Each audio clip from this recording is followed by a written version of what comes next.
Hello friends, मैं सुष्मिता राणा आप सभी का स्वागत करती हूँ हमारे YouTube channel target for IQ में। आप हमारी वीडियोस की पीडीएफ फाइल के लिए हमारा Telegram group target for IQ join कर सकते हैं। दोस्तों, आप सभी ने वो गाना ज़रूर सुना होगा कि जियो तो हर पल ऐसे जियो जैसे कि आखिरी हो। उससे बहुत पहले गांधी जी भी यही कह गए थे कि आपको हर दिन ऐसा जीना चाहिए कि वो आपका आखिरी दिन हो, और हर दिन सारी चीज़ों से ऐसी सीख लेनी चाहिए जैसे कि आपको ज़िंदगी भर जीना है, जैसे कि आप अमर हो। तो इस बात को ध्यान में रखते हुए आज हम पढ़ने जा रहे हैं नीति आयोग के बारे में। नीति आयोग मेंस पेपर के लिए एक बहुत ही इम्पॉर्टेंट टॉपिक है। तो आज हम पढ़ेंगे national institute for transforming India के बारे में। सबसे पहले हम ये देख लेते हैं कि इसका स्टैब्लिशमेंट कब हुआ। तो नीति आयोग स्टैब्लिश हुआ जनवरी 2015 में, प्लानिंग कमीशन को रिप्लेस करके। ये एग्जीक्यूटिव रेजोल्यूशन ऑफ कैबिनेट द्वारा स्टैब्लिश किया गया। तो आप ये कह सकते हैं कि ये कॉन्स्टिट्यूशनल बॉडी भी नहीं है और स्टैट्यूटरी बॉडी भी नहीं है। तो it is a non constitutional और an extra constitutional body. Think tank of government भी कहा जाता है। और इसके जो एम्स हैं वो हैं to achieve sustainable development goals and to enhance cooperative federalism. Cooperative federalism का मतलब हुआ कि स्टेट गवर्नमेंट्स को जितनी भी इकोनॉमिक पॉलिसी मेकिंग प्रोसेस है उसमें इन्वॉल्व करना। मतलब सेंटर और स्टेट साथ में कोऑपरेट करके सारी पॉलिसीज़ बनाएंगे और एक बॉटम अप अप्रोच का सहारा लिया जाएगा। बॉटम अप अप्रोच का मतलब ये हुआ कि हम पीपल सेंट्रिक पॉलिसीज़ बनाएंगे जो कि नीचे से ऊपर तक लोगों को अफेक्ट करें। जो प्लानिंग कमीशन था उसमें और नीति आयोग में एक बड़ा डिफरेंस ये देखा जाता है कि नीति आयोग फॉलो करता है बॉटम अप अप्रोच, बल्कि planning commission top down approach follow करता था। वहाँ पे जो नीतियाँ बन गई हैं वो ऊपर टॉप नॉच पे बैठे लोग बना रहे हैं और उनको नीचे तक पॉलिसीज़ को फॉलो करना होता था। तो उनको ये नहीं पता होता था कि ग्राउंड लेवल पे जो रियलिटी है वो उसमें कौन सी पॉलिसीज़, कैसी पॉलिसीज़ की ज़रूरत है, कितना बजट एलोकेशन किस स्कीम के लिए करना है। तो इस चीज़ को चेंज करते हुए नीति आयोग ने ये कदम उठाया है कि हम बॉटम अप अप्रोच का सहारा लेंगे। नेक्स्ट हम आते हैं फंक्शंस ऑफ नीति आयोग में। तो सबसे इम्पॉर्टेंट फंक्शन है नीति आयोग का foster cooperative federalism. Cooperative federalism का मीनिंग मैं आपको बता चुकी हूँ। दूसरा फंक्शन है इसका मॉनिटरिंग एंड इवैल्यूएशन। जितनी भी स्कीम्स होती हैं गवर्नमेंट की या फिर कोई स्कीम अगर नीति आयोग खुद लेकर के आता है तो उसकी मॉनिटरिंग करना, उसको इवैल्यूएट करना कि ये कितनी सक्सेसफुल है, किन किन लोगों तक पहुंची है, इसमें क्या क्या और डेवलपमेंट्स किए जा सकते हैं। तो ये सारे फंक्शंस नीति आयोग के होते हैं। Act as a resource centre and knowledge hub.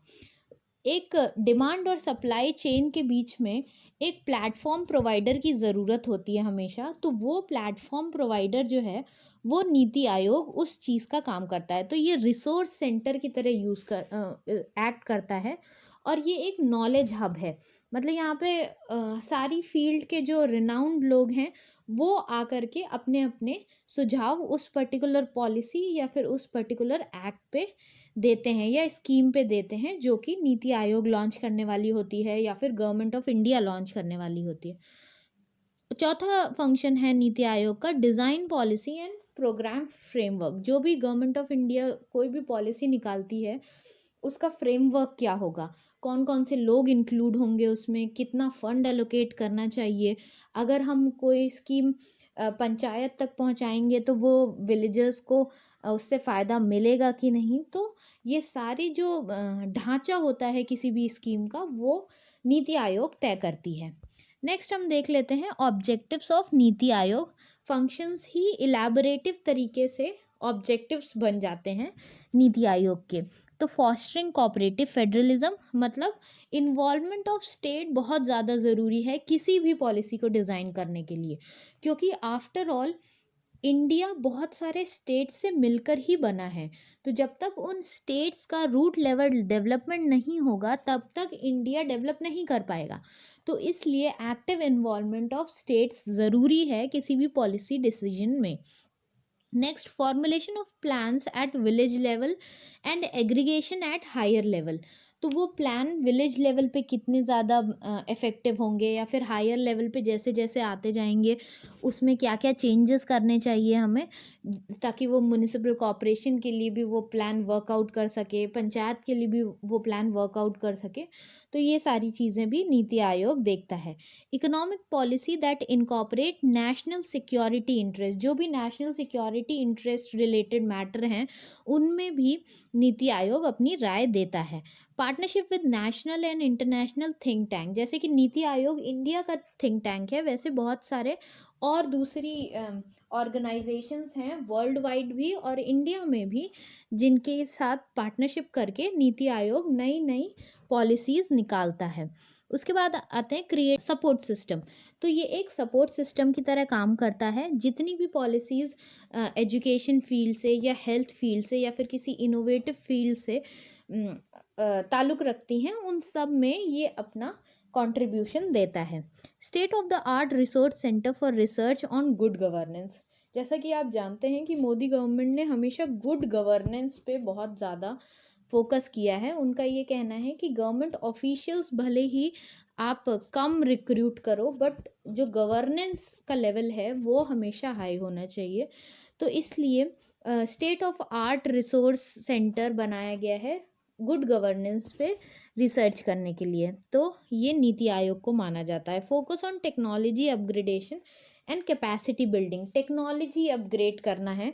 जैसे कि आप जानते हो कि कई सारी स्कीम्स आई हैं रिलेटेड टू डिजिटलाइजेशन, सारी चीज़ों को डिजिटल किया जा रहा है। बैंक्स पूरी तरह डिजिटल हो चुके हैं, और भी जितने भी ऑर्गेनाइजेशंस हैं गवर्नमेंट के वो सारे डिजिटलाइज हो रहे हैं। तो टेक्नोलॉजी अपग्रेडेशन एक बहुत मेन काम है। और कैपेसिटी बिल्डिंग मतलब जो भी रिसोर्स पर्सन आ रहा है गवर्नमेंट में, उसको कैसे हम कंट्री के लिए एक एसेट बना सकते हैं, इस पे फोकस करेगा नीति आयोग। देन आते हैं कॉम्पोजिशन ऑफ नीति आयोग पे। चेयरमैन होते हैं prime minister of India, act करते हैं एज चेयरपर्सन। देन आता है आपका गवर्निंग काउंसिल, जिसमें कि चीफ मिनिस्टर होते हैं सारे स्टेट्स के, और लेफ्टिनेंट गवर्नर्स होते हैं, लेफ्टिनेंट गवर्नर्स होते हैं यूनियन टेरिटरीज के। देन आता है आपका regional council. Regional council basically specific issues को एड्रेस करने के लिए बनाया गया है। तो ये पर्टिकुलरली कोई स्टेट से होना ज़रूरी नहीं है। ये जैसे कि नॉर्थ रीजन या फिर साउथ रीजन, तो ऐसे रीजनल काउंसिल्स बनाई गई हैं। Regional councils prime minister, chief minister states के या फिर लेफ्टिनेंट गवर्नमेंट यूनियन टेरिटरीज के, इन सबको मिल करके वो काउंसिल बनती है। और जब भी इस काउंसिल की मीटिंग होती है तो उसका चेयरपर्सन होता है चेयरपर्सन ऑफ द नीति आयोग या फिर उसका कोई नॉमिनी। उसके बाद स्पेशल इनवाइटीज़ भी कभी कभी बुलाए जाते हैं जो कि नॉमिनेट करते हैं प्राइम मिनिस्टर। तो स्पेशल इनवाइटीज़ कौन कौन होते हैं? एक्सपर्ट्स या फिर स्पेशलिस्ट या फिर प्रैक्टिशनर्स, जिनकी उस पर्टिकुलर फील्ड में अच्छी नॉलेज है या फिर उस पर्टिकुलर फील्ड के वो एक्सपर्ट हैं, तो उनको एज स्पेशल इनवाइटीज़ बुलाया जाता है। नेक्स्ट आते हैं, एक फुल टाइम ऑर्गेनाइजेशनल फ्रेमवर्क है नीति आयोग का, जिसमें कि सबसे पहले तो प्राइम मिनिस्टर हमारे चेयरपर्सन होते ही हैं। Vice chairperson prime minister appoint करते हैं। इस समय आपको कमेंट सेक्शन में एक कमेंट करके बताना है कि वाइस चेयरपर्सन इस समय नीति आयोग का कौन है। देन आते हैं हमारे फुल टाइम मेंबर्स पे। तो इनकी रैंक ऑलमोस्ट इक्वल होती है मिनिस्टर ऑफ स्टेट्स के बराबर। नेक्स्ट आते हैं पार्ट टाइम मेंबर्स। ये लीडिंग यूनिवर्सिटीज़ जो हैं या रिसर्च ऑर्गेनाइजेशन हैं या फिर अदर रेलिवेंट इंस्टीट्यूट्स हैं, उसमें मैक्सिमम 2 लोग पार्ट टाइम मेंबर की तरह चूज़ किए जाते हैं और रोटेशनल बेसिस पे चूज़ करते हैं इनको। और एक्स ऑफिशियो कैपेसिटी में होते हैं ये लोग, मतलब अपने यूनिवर्सिटी में भी ये काम करेंगे और इस ऑर्गेनाइजेशन के लिए भी काम करेंगे। तो आई होप एक्स ऑफिशियो का मतलब आप लोग समझते होंगे। एक्स ऑफिशियो मेंबर्स भी होते हैं अलग से, मैक्सिमम 4 मेंबर्स हो सकते हैं ये, जो कि प्राइम मिनिस्टर नॉमिनेट करता है। नेक्स्ट आते हैं हमारे चीफ एग्जीक्यूटिव ऑफिसर। ये हमारे प्राइम मिनिस्टर अपॉइंट करते हैं फॉर अ फिक्स टेन्योर और इनकी जो रैंक होती है वो होती है secretary to the government of India के रैंक के होने चाहिए। तो चीफ एग्जीक्यूटिव ऑफिसर इस समय नीति आयोग का कौन है? अभी फ़िलहाल में बहुत न्यूज़ में है वो। उन्होंने डेमोक्रेसी के बारे में not too much of democracy in India जैसा स्टेटमेंट दिया हुआ है। तो आप उनका नाम भी कमेंट सेक्शन में कमेंट करके बताएंगे। नेक्स्ट हम आते हैं कॉम्पोजिशन ऑफ नीति आयोग। हमने पढ़ लिया है, पिक्टोरियल रिप्रेजेंटेशन है उसका, तो आप लोग देख लेंगे यहाँ पे। नेक्स्ट है specialised wings of NITI Aayog. 3 main wings होती हैं नीति आयोग की। सबसे पहले तो रिसर्च विंग, तो इसमें इन हाउस सेक्टोरियल एक्सपर्टीज जो कि इस जिस भी फील्ड पे वो स्कीम है या फिर जिस भी फील्ड पे काम चल रहा है उस फील्ड के जो एक्सपर्ट्स होते हैं उनको बुलाया जाता है। और वो 3 स्पेशलाइज्ड विंग होती हैं नीति आयोग की। पहली है रिसर्च विंग। इस विंग में जितने भी एक्सपर्ट्स, स्पेशलिस्ट या फिर स्कॉलर्स होते हैं पर्टिकुलर फील्ड के, जिस फील्ड पे पॉलिसी बनाई जा रही है उनको कंप्राइज करके ये विंग बनती है। सेकंड है कंसल्टेंसी विंग। ये एक मार्केट प्लेस होता है उन सारे एक्सपर्टीज़ और फंडिंग का जो कि सेंट्रल और स्टेट गवर्नमेंट की रिक्वायरमेंट को मैच करते हैं। मतलब जितने भी प्रोवाइडर्स हैं या फिर पब्लिक, प्राइवेट या फिर नेशनल, इंटरनेशनल प्रोवाइडर्स हैं, जिस भी चीज़ की गवर्नमेंट को ज़रूरत है उन एक्सपर्टीज़ की या फिर फंडिंग की, तो उनके लिए एक मार्केट प्लेस प्रोवाइड करता है। थर्ड विंग है हमारा टीम इंडिया विंग। तो इसमें होते हैं सारे स्टेट और मिनिस्ट्रीज़ के रिप्रेजेंटेटिव्स, और ये एक परमानेंट प्लेटफॉर्म है जहाँ पे नेशनल कोलैबोरेशन होता है स्टेट और सेंटर और बाकी सारी मिनिस्ट्रीज़ का। नेक्स्ट आते हैं हम गाइडिंग प्रिंसिपल्स। कुछ गाइडिंग प्रिंसिपल्स हैं नीति आयोग के कि जो भी वो पॉलिसी बनाएगा या फिर जो भी वो पॉलिसी को मॉनिटर या इवैल्यूएट करेगा, उनके लिए कुछ गाइडिंग प्रिंसिपल्स उसको हमेशा दिमाग में रखने हैं। तो अंत्योदय, सबसे पहले इस वर्ड का मतलब समझते हैं। अंत उदय, ओके, जैसे कि आप देख सकते हैं अंत्योदय को अगर आप तोड़ेंगे 2 शब्दों में तो वो बनेगा अंत उदय। मतलब जो आखिरी इंसान है उसको भी, मतलब जो सबसे मार्जिनलाइज्ड या फिर पुअर या फिर डाउन ट्रॉडन इंसान है उसको भी हर स्कीम का फ़ायदा मिलना चाहिए, बल्कि उनको प्रायोरिटाइज करना, ये एक गाइडिंग प्रिंसिपल है नीति आयोग का। उसके बाद आता है इंक्लूजन। इंक्लूजन का मतलब हुआ कि जो भी वल्नरेबल या फिर मार्जिनलाइज सेक्शन है सोसाइटी का, जिस भी बेसिस पे उनको मार्जिनलाइज किया गया है, जैसे कि जेंडर, रीजन, रिलीजन, कास्ट या क्लास, उन सबको एम्पावर करना। थर्ड है विलेज। विलेज का मतलब हुआ कि हमारे विलेजेस को डेवलप करने का जो प्रोसेस है उसमें हम विलेजर्स को इन्वॉल्व करें। मतलब इन्वॉल्वमेंट होना चाहिए एट लोवेस्ट लेवल ऑल्सो। फिर आता है हमारा डेमोग्राफिक डिविडेंड को ध्यान में रखना है। पीपल्स पार्टिसिपेशन, हर लेवल पे पीपल का पार्टिसिपेशन होना चाहिए। एक पीपल ड्रिवन, जैसे कि मैंने स्टार्टिंग में बोला था कि पीपल सेंट्रिक गवर्नमेंट होनी चाहिए, ताकि लोग बता सकें कि हमारे लिए कौन सी पॉलिसीज़ बेस्ट रहेंगी और हमें क्या ज़रूरत है। नेक्स्ट आता है हमारा गवर्नेंस। उसके बाद आता है सस्टेनेबिलिटी। सस्टेनेबिलिटी का ये मतलब हुआ कि जो रिसोर्सेज आप आज यूज़ कर रहे हैं उनको इस तरीके से यूज़ करिए कि हमारे आगे फ्यूचर जनरेशन जो आ रही है उसको उन रिसोर्सेज की कमी ना हो। तो ये है कि हर चीज़ आपको एक सस्टेनेबल वे में करनी होती है। जैसे कि आपने सुना होगा कि किसी भी चीज़ की अति बुरी होती है, तो आप ये मान के चल सकते हैं कि सस्टेनेबली हमें हर चीज़ करनी चाहिए।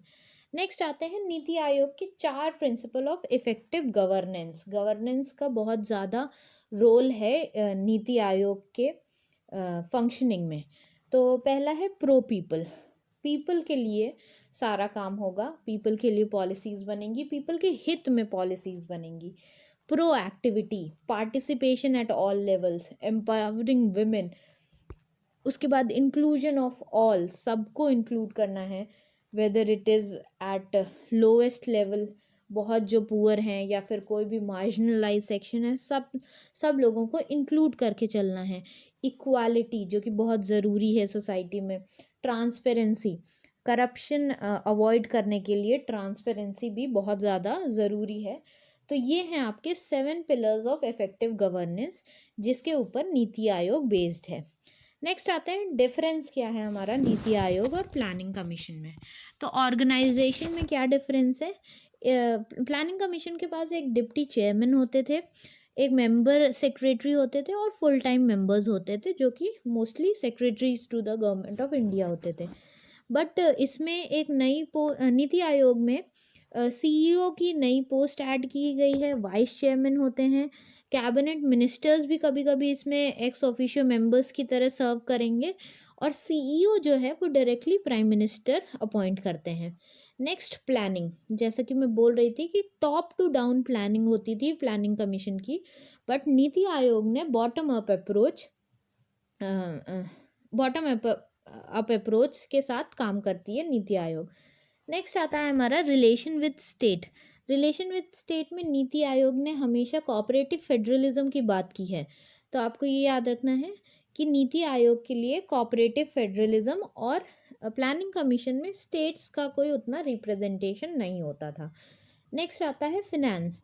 प्लानिंग कमीशन में जो एलोकेशन ऑफ फंड होते थे वो डायरेक्टली प्लानिंग कमीशन डिसाइड करता था कि किस पॉलिसी को कितना फंड दिया जाएगा, बट नीति आयोग का ऐसा कोई भी रोल नहीं है फंड एलोकेशन में।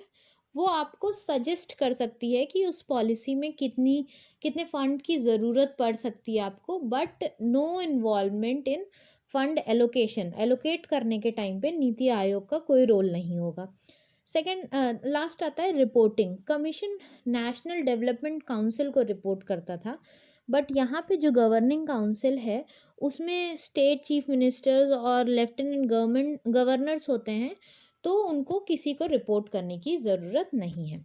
तो ये आ गया हमारा डिफरेंसेस। अब कर लेते हैं कुछ क्वेश्चंस नीति आयोग पे based. Which of the following bodies does not और do not find mention in the constitution. तो कॉन्स्टिट्यूशन में कौन सी बॉडी का मेंशन नहीं है? सबसे पहला आपके पास ऑप्शंस हैं national development council, planning commission या फिर जोनल काउंसिल्स। ये यूपीएससी में आ चुका है क्वेश्चन प्रीलिम्स में, तो आपको करेक्ट आंसर कमेंट सेक्शन में कमेंट करना है। तो आपके ऑप्शंस जो इसके लिए हैं वो हैं 1 and 2 only, B 2 only, 1 and 3 only, या फिर डी 1 2 3। तो आपको इसका आंसर कमेंट सेक्शन में कमेंट करके बताना है। नेक्स्ट है हमारा who took over the new vice chairman of the Niti Aayog इन सितंबर 2017। तो 2017 में कौन था नया vice chairman of NITI Aayog? Present time का भी आप कमेंट सेक्शन में कमेंट करके बता सकते हैं। आपके ऑप्शंस हैं अरविंद पनागरिया, बी रघुराम राजन, सी राजीव कुमार या डी राजीव सिंह। तो आप कमेंट सेक्शन में ज़रूर कमेंट करके बताइएगा मेरे को आंसर। आज के लिए इतना ही। आई होप आप सभी को ये वीडियो पसंद आई होगी।